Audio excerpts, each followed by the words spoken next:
And welcome back, ladies and gentlemen, high elves, dark elves. Oh my goodness, a special shout out to all the undead hordes out there. In case you guys don't know what you're watching this wild man on today's episode of Arnold Holinet News, the only news you'll ever need because you have no other choice. In today's episode of AHN Arnold Holinet News with your wild host, me, yours truly, we have the 6-year anniversary confirmation celebration details for this game. We're talking the new Fusion Champion. We had a little bit of a teaser over the weekend. Well, now we got confirmation in video, in ink, pen and paper format. And we also got some changes, some of the game modes, multi-simming being a little bit easier than before. And they're also giving us new artifact sets and expanding the artifact collection a little bit more by giving you a bit more space in there. People, we got a lot to get to today, people. And oh my gosh, if you guys are getting involved in Raid, this is your first time watching, you're like, holy cow, this guy's wild, I want to play this game. Well, guess what? There's a link down below. I'll be able to hook you up with some wild epic champions for you to play. For new players, I'll be able to get you Tyrell right from the get-go. And when you hit level 15, you'll get Rector Draft. So make sure to use that link down below. Scan the QR code of infinite knowledge to get yourselves up and running, because these are generally the best times to get involved in Raid. The anniversary year, oh my gosh. Always big stuff from Fusion Champions, you know, for people to chase, new features and whatnot. Big promo codes. If you check out the card in the top right-hand corner, we talked about a new player promo code that's going to be giving some pretty interesting stuff like Supreme Galaxy. So, nonetheless, let's focus on what we have here. We're going to bounce between the video that you may have already seen and the forum post that kind of highlights the new stuff. And I think it's important to kind of check out both of them because there was some stuff in the video that wasn't made known on the forum, that's on the forum post. We're going to kind of bounce back and forth a little bit here today. So, let's get rocking and rolling, shall we? So we have the Raid 6 anniversary. Raid is turning 6 years old this March. Let me just stop and say, Raid, in terms of this genre of game, absolutely crushing the competition. And they just hit their peak just like a month or two ago, where most of these other Hero Collector games, they hit their peak many years ago. Raid is killing it 6 years in, and I think they still got a lot of oomph in their game for the upcoming future. They're gearing up to celebrate this milestone. The Festival of Creation will return, packed with smaller events, tournaments, gifts, and other fun activities. This time, it'll be themed around the cream of the crop of Arabian society and their posh festivities.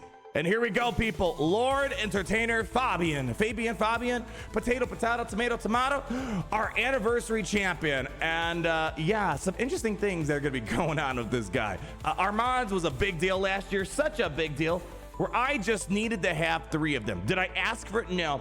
It just happened. Gary, can you go ahead and hide my screen for a second? Yeah, I have 1, 2, 3. Listen, I wasn't trying. It just happened. So this has been one of the biggest game changer characters in my roster. Amazing for Arena. And this is why people kind of hoard their resources for the anniversary, because generally the biggest character of the year comes around this time. So let's keep on reading, shall we? It embodies the elegance expected of a true aristocrat. So let's go ahead and take a look at the video, show you what we have. Gary, turn down the music for a second. I want to go ahead and listen from their words exclusively about our lovely new legend that we have. So the biggest thing, let's dive in with our latest sneak peek. Yeah, get to the character. What's coming? Give me the character. Raid's turning 6 years old. Yes, I know. I already said that. The Festival of Creation will be returning this year. I said that. With new events. Okay, here we go. And all the fun. So we saw this trailer over the weekend, and everyone's like, "Oh, it's Thetis, though, right? It's got to be Thetis." No. Here we go. Anniversary celebration. This year's Festival of Creation is being held in Aravia, home of the elves. Think classy soirees, elegance just like personified. That's literally me right there. Fancy, right? The Bastion is getting so here's the thing that caught a lot of people off guard, because we saw that teaser video and everyone's like, oh, it's got to be a high elf, right? Well, here you go. Let's go see it. Get your finest silks ready. I love when they do this, by the way, not just for this anniversary, just changing the background. It makes it feel a lot more festive when they have the holiday stuff, whether it's Halloween, the Christmas type of season.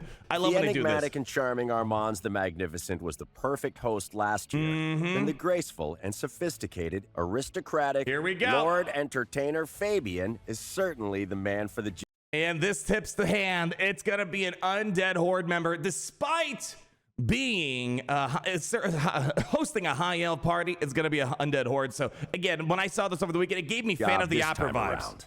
Sure, he's undead, but death is no excuse to stop the festivities. Exactly. Fabian loves hosting parties. And here we go. We get a little bit of just some sneak peek gameplay that we have here. Sometimes means dealing with unwanted guests. He's a crowd control powerhouse with And Armand's is too. petrification and true fear debuffs. Petrification, true fear. Skill cooldowns, and a self-cleanse, all part of his kit. He's gonna crush it in Arena and Siege. No one ruins Fabian's receptions and gets away with it. You can get your hands on Lord Entertainer Fabian through a special fusion event running from March 10th to March 26th. Don't miss out on adding this graceful ghost to your roster. You can find all the details for this year's Festival of Creation And we got on a our promo code dedicated as well. website. There's also a little puzzle related to this year's celebration, and solving it will net you a sweet reward. Raid's 6th anniversary isn't the only thing coming with update 10.30. All right, so we're going to pause there. We're going to continue in a moment as well, but let's kind of focus on the Fabian thing for a moment. Having true fear, petrification, oh my. These are going to be big debuffs that you're going to want to have on your team. Crowd control stuff can be really annoying for your enemies and very helpful for you when you're going through waves and waves of enemies. So you better believe it. Grandma's credit card, it's been taking too many days off. It's time to get involved with the fusion. It's been like what? It's been like a week or two since we had the Queen of Hearts event. No. The wailing's gotta keep on wailing, my friends. So let's keep moving on. We'll come back to that video in a second for some of the other stuff there. But when the Festival Creation launches, you'll be able to access a dedicated webpage that will keep you up to date on all the activities planned. So watch out for the news. And this is gonna be important if you're gonna be someone that wants to get on top of the Lord Fabian fusion. You need to make sure you're maximizing, min-maxing all those events. So when we get that, we'll be able to have a better idea of how we can approach this and try to get through with the least amount of resources possible. So the next thing that we have that the video goes over are live arena seasonal league changes. So they add a lot of words here. Basically, it just makes it seem like it's trying to make it easier to get through the silver tiers faster. Live arena, it's for a lot of people, it's kind of monotonous. It's not monotonous, but it takes a lot of time to go through it, and it was easy to fall down from inactivity. Well, now they're changing it. The live arena points they earn per victory will be increased to 7. The inactivity penalty will be decreased to 1 point per day. Reaching gold tiers is the end goal, and once you achieve it, you will never drop out again. So like, come on, people, let's get the gold so you don't have to keep doing this whole rat race. Let's get you up there. And then they have some seasonal changes that come with that as well. So let's go ahead, play this next part of the video. Gary, hit it. We're also rolling out some live arena changes that we teased in one of our What's Next in Raid episodes. We're speeding up progress by increasing the points you earn per victory in silver tiers to 7 points, and reducing the inactivity penalty to just 1 point. Once you've battled your way into gold tier, that's it. You've made it. No more dropping out. Speaking of leagues, we're changing up gold tier as well. It'll now become a live arena seasonal league, complete with a live leaderboard. Each session will last for 4. Let me tell you, so they're not live leaderboards. Big Daddy Whales and Krakens love that. They want to be on top for the world to see how they're the best at this game. Keep talking. 4 weeks, followed by a 2-week cooldown before the next one kicks off. During this cooldown period, you'll still earn and lose points based on victories and defeats, and you're still aiming to climb as high as you can. For those of you who reach the top of the leaderboard, there are some seriously awesome goodies up for grabs. If you can finish in the top 100, top 10, or the #1 spot on the leaderboard, you'll be rewarded with shards, gear, skill tomes, and more. Plus, don't forget to show off your exclusive new avatar frames and flex your ranking on friends and you want people thinking that you're some peasant at the game? No, they need to know that you're the very best at the game. foes alike. There's also milestone rewards you can earn during a live arena seasonal league by gaining season points. Once you've claimed them all, keep fighting and earning points to claim a seasonal chest. These chests contain artifacts and accessories from 2 new variable gear sets. So let's pause there. We're going to talk about the gear sets in a moment. I want to kind of reflect on my own. Live arena, probably my most neglected one. And it's funny because I don't even want to neglect it. I want to get involved more. I just keep missing the window of getting in. Like it'll say, like there's a live arena right now, but by the time I'm done making this video and doing other stuff, it's like, oh man, I missed the window. So live arena kind of accidentally turned into the game mode that I keep accidentally missing. You know, like classic arena, I'm on top of that baby, right? No problem with that. We just reset, I think the ranking just a couple days ago or so. But live arena, I want to get more involved. So I think when we get this update, I'm going to be pushing way hard in here because especially there's exclusive characters. That's a tie test, and I love chasing after exclusive characters. For the most part, I don't have my battle history.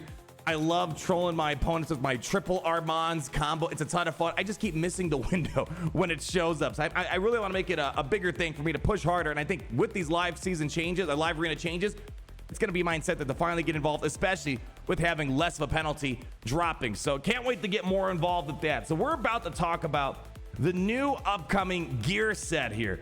Now, they don't really talk too much about it here. So this is why you kind of got to bounce back and forth a little bit. So let's go take a look at the video, showcase the new gear set, and then we're going to look back at the forum post because I think they kind of forgot to mention something, the video that people probably would have wanted to hear. Let's go ahead and listen to it. Let's check them out. First up, there's Stone Cleaver. Stone As the name implies, Cleaver. it's perfect for taking out enemies hiding behind stone skin shields. Oh man, stone skin, man. Ugh. It feels like I'm trying to huff and puff and blow someone's house down, but the house is made out of like 10 layers of titanium walls. So this is probably going to be a big deal. If you're constantly having issues with stone skin, this is going to be a very beneficial thing. And the one thing I love about this game compared to other games I've played, I do enjoy the vast variety of different sets that you have at your disposal. Now, granted, at the point of the game that I'm at right now, haven't been able to really focus too much on the sets themselves because I'm mostly focusing on just hitting speed thresholds. Like, for example, Armand's, I'm trying to push that speed as high as possible, but you can tell I don't really have any artifact sets that really match. I'm focusing mostly on speed and like other stats like accuracy. I love that there's a breadth and variety of all the different artifacts, but I haven't been able to really focus so much on it because if I'm getting all these new artifacts, but I don't have like good speeds or something, I'm not using them together. But I think in the end, in the long run, when you kind of build a lot of a speed inventory, you're going to be able to build some pretty solid sets with it. Like, I know I got some characters that, you know, like I got some decent sets here, for example, but like, you know, especially my arena characters, I'm trying to push those speeds as far as possible. Let's go. There's another set we want to bring up here real quick. Gary, play it. Go, go, go. Will suit your attackers nicely. As it's a variable set, you'll get different bonuses for equipping different amounts of gear. But at 9 pieces, you'll get 25% more attack. So like basically like 30% Slayer, all more that fun critical stuff, damage, right? 10% more speed. Ignore 20% of your enemy's there we defenses, go. and you'll deal 100% more damage to stone skin shields. Boy! Not hard to see why it's called Stone Cleaver. Yeah, the second set you can understand earn that. is called Rebirth. This one's kind of I interesting. can guess where this one's going too. Rebirth can make your revivers faster with an extra 32% speed, more resilient against debuffs with 60 points of resistance, and also grant them a bunch of unique effects. They'll revive allies. This one's interesting. Turn meter to allies revived by with this 10% champion. extra HP and turn meter, get a block damage buff once per round whenever an ally is killed, and decrease the cooldown of an ally's skills when they get revived by the wearer. It's a real lifesaver. This is great. I mean, you know, great lifesaver, right? If you're someone that's like doing some sort of team that's like revive cheese, this could be a ton of fun. Again, kind of going to my first point, I love all these different sets in theory, but right now it's like I got all these weird mishmashy things. But yeah, this sounds to be a lot of fun. Let me see if they have a little bit. I think they have a little bit more to say here, right? Both sets offer advantage in PvE and PvP. So whether you're crushing it in the dungeons or conquering the arena, There we these go. sets Some more are here to Fabian help you gameplay here. dominate. Another feature coming in 10.30 we teased in our last What's Next video is background multi. Okay, hold that thought for a second now. Something he forgot to mention, and a lot of people in the comments are like, new set, but no space. Come on, player. I'm Gary. Show some of these comments. Like, come on, man. We need more gear space, please. Yeah, so if you go over to the forum page, I don't know why they didn't mention the videos. It's just like a quick little thing. They're adding 100 extra slots for the artifact and accessory storage. You know, I get people don't want to hear what's going on the other side of the fence for other games out there. In games like especially the Star Wars Galaxy Heroes that I play, where they have their own, you know, artifact type of system, mods as they call it. They have the same mod ceiling as when the game first introduced it, which was like 2016, 17, whenever. Yeah, I think it was 16 when their mod system came out. They have not raised it, and it's like I think 500. It's something incredibly low. So I know when you're not playing those other games, like, oh come on, raise it. I'm like, I'm playing this because like, shoot, I wish I had this much inventory in those other games. So it's great that they're going to be expanding it by another 100. Is that enough? Yeah, I think here's my thing when it comes to storage systems. You know, like even Star Wars Galaxy Heroes, I complain about the ceiling sometimes. But here's what I look at it. You know, I have a hard drive. It's got, let's say, 5 terabytes or whatever. And I fill it up. You know, it's probably just better to delete what I have than just buying another 5 terabytes, right? But it's a lot easier just to buy another 5 terabytes. And I find myself filling it up again. And it's usually just a bunch of useless stuff like files you're not using from a long, long time ago. So it's kind of one of those things. I kind of look at the pros and cons. when it comes to it. So just letting people know that, you know, you're kind of spoiled a little bit on this side when it comes to storage. At least you got more than Galaxy Heroes, but that's not a high standard. But I thought I'd let you know in case it makes you feel a little bit better. So, all right, now we're going to talk about the multi-battling, and it's almost perfect. I was hoping it was going to be a little bit better, but here, let's listen to what they have to say first. Battles. Once you hit level 45, you'll unlock this feature for all game modes across Raid where multi-battles are already available. All you need to do is set up as usual. And then tap the Start Background Multi-Battles button, and you're good to go. Multi-battle rules still apply, but here's the best bit. Tell us. You won't have to sit and watch your champions fight. You can sort your gear out, summon champions, almost anything other than watching your team run. Almost anything is the key word. And multi-battles. Oh, and you can use background multi-battles with super raids at the same time. Lastly, so almost anything. The keyword's almost here. So yeah, don't get me wrong. Like, I tend to do multi-battles when I'm, for example, you know, working in the tavern. I'm upgrading stuff. I mean, I have a few episodes of What is Arnold Upgrading coming out the next couple days, and you'll see me hopping into campaign, rolling some multi-battles to try to level up some champions. I'm sitting there kind of waiting for it, chilling, watching it. Not gonna lie, I don't know if some people do this. When I'm sleepy and I'm trying to like get knocked out for the night or whatever, I'll sometimes throw on some multi-battles, stare at it for a little bit, and eventually it just numbs the mind and I go to sleep. So, you know, maybe we don't need this feature. Maybe we should get rid of it. No, jokes aside, the problem is this multi-battle background simulator. It's only working, as they said, when you're in your champion inventory, you're working on your artifacts, you're inside the tavern, you know, upgrading champions, whatever. You're summoning stuff. So I appreciate it. I can multitask while it's in the background, but it would have been nice if I could do other modes of content. You know, I'll play some other stuff while it's doing, but it seems like you kind of have to wait till it's done before you start playing some other game modes. And I want to bring this up. You know, I know I'm not the first one to mention it, but I would love, and I get why they don't do it. A super raid for the Minotaur. This would be amazing, but I kind of get why they don't want to do it, because they want to give you an incentive to spend the gems to get the masteries on your character. So I see why they might not want to do that, but I was really hoping they do something like that, because I feel like farming masteries, I feel like I'm wasting energy. And I think they want you to think that, so you spend the gems, right? So I think that's one of my biggest things I really would like to see for this game. So let's go ahead now. We have one more thing I think they mentioned in this video. Let's go for it. But by no means least, we've got a little quality of life update for Siege coming too. Clan leaders and deputies will be able to set attack targets as high, now this is nice, because I'm just speaking from experience from like other games that I've played like this, especially when you have new people, or you know, there's people that aren't coordinating on like Discord servers and whatnot. They're just kind of going all willy-nilly, hitting random targets, and you might want to try to kind of like focus fire, like, hey, we need to take this down. So this is great. I'm always an advocate of creating new ways of, whether it's UI, some sort of content, I don't know, whatever it might be, in the game itself, so people don't need to go to an exterior resource to coordinate. So it's a nice, simple thing that they're going to be adding. Nothing huge, low priority, but it's nice, making it a little bit easier. Because let me pause it again real quick, because I truly believe in games like Strike Force, Galaxy Heroes, Raid Shadow Legends, clan members, the clans, guilds, whatever you want to call it. What is in Strike Force? Alliances or whatever. That's literally the backbone. And if you can make these, you know, coordination type of game modes as easy as possible, always a fan of it. They are the unsung heroes, clan leaders, trying to help everyone out. It's a lot. It's kind of a part-time job, especially for some other games out there. Let's go. Everyone in your clan is on the same page.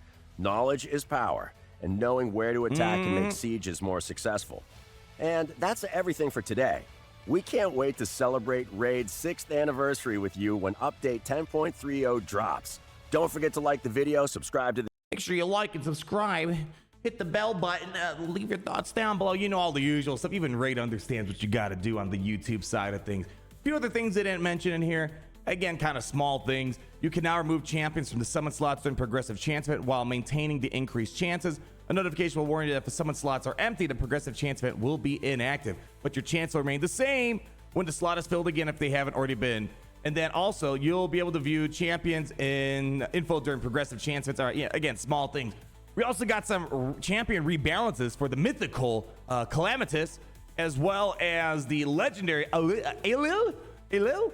Boy, I'm like butchering these names here. Again, never invite me to a graduation ceremony. I'm going to butcher everyone's names. I don't have either of these champions. I wish I did, so I can't really speak to too much how this is going to make things better. But for Calamitous, we're seeing that the basic ability, each hit has an extra 20% chance of inflicting a critical hit. Okay.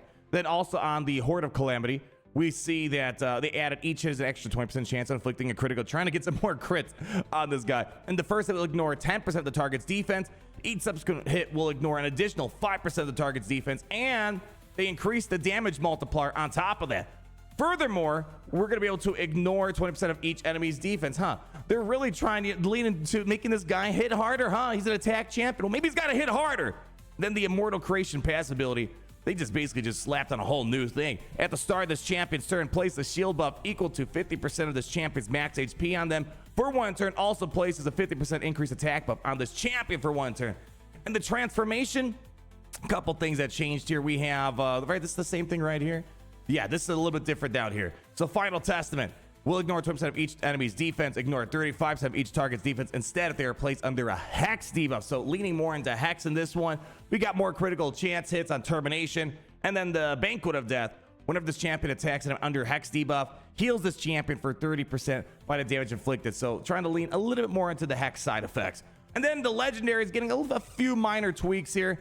Basic ability, Gnarled Scythe, getting a damage multiplier increase. Okay. Also, furthermore, Pierce the Carapace. Well, it's got also 25% chance of going through the target's defense.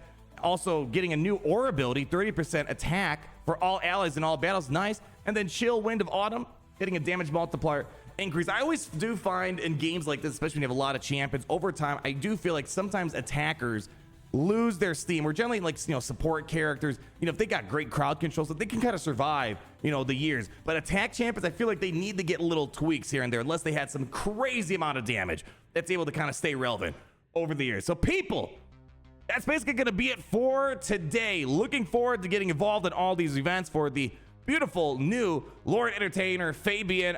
I'm also looking forward to get that promo code in my hand. People love their promo codes. They're like, oh no, when's the next promo code? Come on, man. Hook me up with these promo codes. Trust me, I missed the last one, so I'm looking forward to getting this next one here. Looking forward to seeing all these other features come into the game finally. But I want to hear what your thoughts are on this update here. Looking forward to getting more raid time with all you people. And again, if you're a new player, use my link down below in the video description. Dungeon for all the new folks out there. You're going to get yourself a Tyrell, a high of as well, not undead like Lord Entertainer Fabian, but I'm sure they're related in some capacity. And you'll get Rector Draft once you hit level 15. On top of that, my friends, that is going to wrap it up for Arnold Holonet News, the only news you'll ever need because you have no other choice. Thank you so much for being with me here today. Hopefully you enjoyed your stay, and get ready, because let me tell you, we're going to need to make sure we put the grandma's credit card to the max. Jokes aside, though, whether you're spending money or not, I think it's going to be great in Raid Shadow Legends. But furthermore, I think we could say how it's going to be great in the Empire today. Oh, it's great to be in the Empire today.